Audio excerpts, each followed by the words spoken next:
लहंगा उठाई चलल बल खाई, लहंगा उठाई चलल बल खाई, लहंगा उठाई चलल बल खाई, लहंगा उठाई चलल बल खाई। काजल गोरी खेत में वादा कैलू चुम्मा देह, कहेला जालू देत में, कहेला जालू देत में। बाटे मजबूरी राजा रखो अभी दूरी, बाटे मजबूरी राजा रखो अभी दूरी। जाए तो हमके खेत में वादा कैनी चुम्मा देहब, बबुआ गिला डेट में, बबुआ गिला डेट में।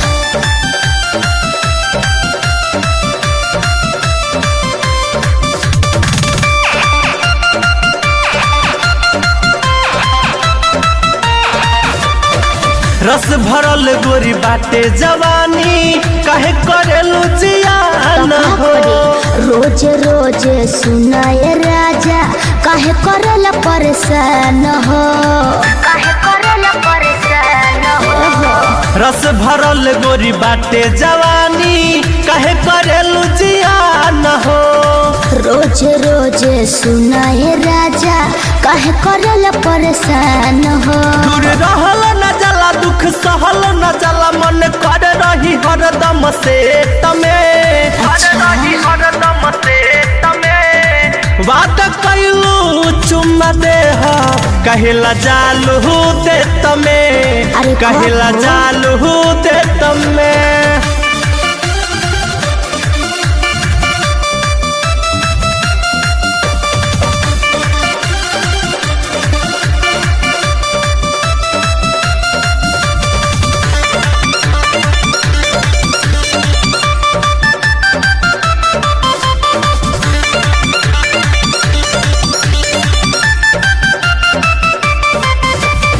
कुछ दिन औरी मनवा के राजा, दबी के अपना रखना। प्यार में तोहरा हो गई पागल, ढुकी के दिल में झकोना, झूठ मत बोला।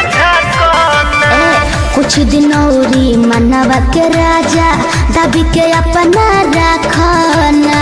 प्यार में तोहरा हो गई पागल, ढुकी के दिल में झकोना।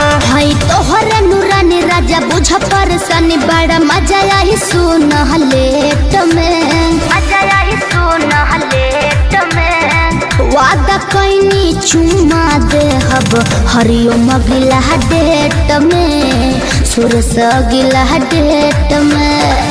ठीक बा ना।